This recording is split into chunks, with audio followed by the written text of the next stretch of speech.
శ్రేయసర్ విషయంలో అసలు ఏం జరుగుతుంది? ఇది కేవలం ప్రశ్న కాదు, కోట్లాది అభిమానుల మనసులో కలిగే గుండె బాధ.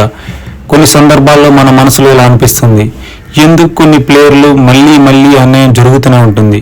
ఎందుకు వాళ్ళకు సరైన గుర్తింపు, సరైన అవకాశం దక్కదు? ఎందుకు వాళ్ళు ఎంత బాగా ఆడినా అండర్ రేటెడ్గా మిగిలిపోతారు, కానీ ఒక్కసారి తడబడితే వెంటనే జట్టు బయటకు పంపిస్తారు? ఇదే తరహా అన్యాయం జరిగిన ప్లేయర్ శ్రేయస్ అయ్యర్. ఇటీవల ఇండియన్ టెస్ట్ జట్టు లిస్టు బయటపడినప్పుడు మనసులో మొదటి సందేహం, అయ్యర్ ఎక్కడ? అతను ఎందుకు ఎంపిక చేయలేదు? ఐపీఎల్లో దాదాపు 500 పరుగులు చేసిన ఆటగాడు, డొమెస్టిక్ టోర్నీలన్నింటిలోనూ కెప్టెన్గా గెలిపించినవాడు, ఛాంపియన్స్ ట్రోఫీలో player of the tournament award దక్కించుకున్నవాడు, సయ్యద్ ముస్తాక్ అలీ, విజయ్ హజారే, ఇరానీ ట్రోఫీ, రంజీ అన్నింటిలోనూ అద్భుతమైన ప్రదర్శన. అలాంటి ఆటగాడికి జట్టులో చోటే లేదా? ఇది అయితే అతనికి సంబంధించిన సమస్య కాదు, ఇది సెలక్షన్లో దాగి ఉన్న కన్విక్షన్ లోపం. ఒకప్పుడు శ్రేయస్ అయ్యర్ను రాహుల్ ద్రావిడ్ గారు బ్యాక్ చేయాలి అంటూ బహిరంగంగా చెప్పిన సందర్భాలు ఉన్నాయని గుర్తుందా?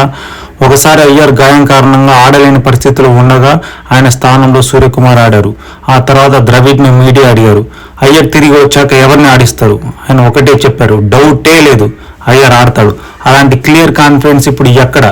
ఒకప్పుడు సెలెక్టర్లు అన్నారు అయ్యర్ బౌన్సర్లకు ఆడలేడు, కానీ అదే బౌన్సర్ల మధ్య ఐపీఎల్ డొమెస్టిక్ మ్యాచ్ల్లో గొప్పగా రాణించాడు.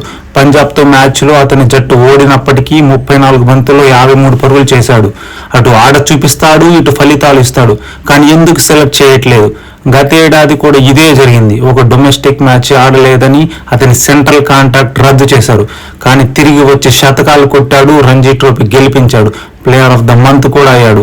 అయినా టీం సెలక్షన్లో చూడలేదు. ఇది చూస్తుంటే ఇదే అనిపిస్తుంది, జాగా ఉండదు కదా బాస్, జాగా తయారు చేయాలి. సెలెక్టర్లు వాషింగ్టన్ సుందర్ని చివరిలో తీసుకుంటారు, హర్షిత్ రాణాని కూడా తీసుకుంటారు, ఎందుకంటే వాళ్ళపై కన్విక్షన్ ఉంది. అయ్యర్పై ఎందుకు లేదు? అవును, T20 తను సరిపోడు అనుకుందాం, కానీ టెస్టుల సంగతి? రంజీలో 69 బ్యాటింగ్ యావరేజ్, ముస్తాక్ అలీలో 90 స్ట్రైక్ రేట్, విజయ్ హజారే టోర్నీలో అత్యుత్తమ ప్రదర్శన, ఐపీఎల్లో 50కి దగ్గరగా బ్యాటింగ్ యావరేజ్. ఇలా ఉన్న no room at the moment అని అగార్కర్ అంటున్నారు. ఇప్పుడు అతను పీక్స్ ఫామ్ లో ఉన్నాడు, ఇప్పుడు కాకపోతే ఎప్పుడు అతనికి చోటు లభిస్తుంది జట్టులో? ఇవే ప్రశ్నలు ఇప్పుడు కోట్లాది క్రికెట్ అభిమానుల మనసులో తిరుగుతున్నాయి. మనం ఈ విషయాన్ని అంగీకరించాలి, ఇది కేవలం ఆటపై ఆధారపడిన సెలక్షన్ కాదని, ఈ సెలక్షన్ వెనుక ఇంకేదైనా కారణం ఉందేమో అనిపిస్తుంది. రాజకీయాల ప్రభావమా, లేక శ్రేయస్ అయ్యర్ నిజంగా ఎవరికి కావాల్సిన ఆటగాడు కాదనే అభిప్రాయం? అసలు కారణం ఏదైనా ఇది అతని ప్రతిభావంతమైన ఆటనికి తగిన సన్మానం కాదు.